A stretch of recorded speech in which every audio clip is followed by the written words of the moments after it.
Kasus pemalsuan surat tanah, tersangka meninggal dunia. Polda Sulut klarifikasi isu intimidasi.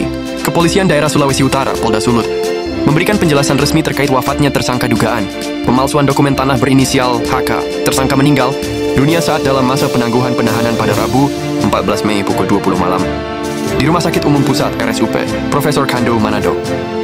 Konferensi pers digelar pada Sabtu malam, 17 Mei, di ruang Tribrata Polda Sulut. Hadir dalam konferensi tersebut, Kepala Bidang Humas Polda Sulut AKBP Alam Syafi Hasibuan, didampingi Kepala Bagian Pengawasan Penyidikan Kabak Wasidik, Ditreskrimum AKBP Dewan Nyoman, Surya Negara, Kasubdit 2 Harda Kompol Media Nasi Tepu, serta tim penyidik.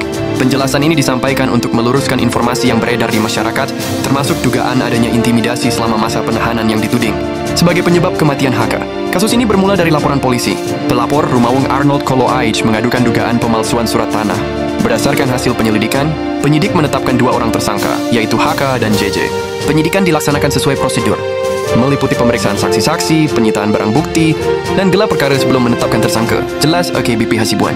Sesuai prosedur, sebelum dilakukan penahanan, tersangka terlebih dahulu menjalani pemeriksaan kesehatan oleh tim dokter.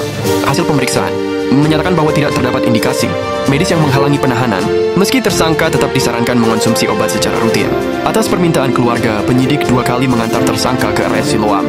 Namun pihak rumah sakit menyarankan rujukan ke RSUP Profesor Kando karena keterbatasan alat medis. Kuasa hukum Heike, Albert Vicky Montong, pada 10 Mei menyampaikan bahwa kliennya jadwalkan menjalani operasi pembukaan pembuluh darah dan amputasi jari kaki pada 13 Mei. Namun, pada 14 Mei 2025 sekitar pukul 11 siang, kuasa hukum melaporkan bahwa proses medis masih berlangsung.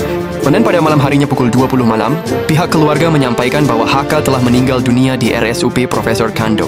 Menanggapi isu yang berkembang di masyarakat, termasuk tudingan bahwa HK mengalami intimidasi atau kekerasan selama penahanan, Polda Sulut membantah keras informasi tersebut.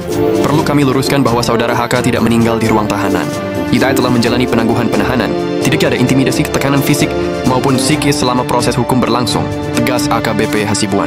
Ia juga menekankan bahwa komunikasi antara penyidik, pihak keluarga, dan kuasa hukum berjalan baik dan transparan sepanjang proses penanganan perkara. Setiap tindakan hukum yang dilakukan telah sesuai prosedur dan menghormati hak asasi tersangka, ujarnya. Di akhir konferensi pers, AKBP Hasibuan menyampaikan belasungkawa atas meninggalnya tersangka HK. Sekian dari ProNews5.com.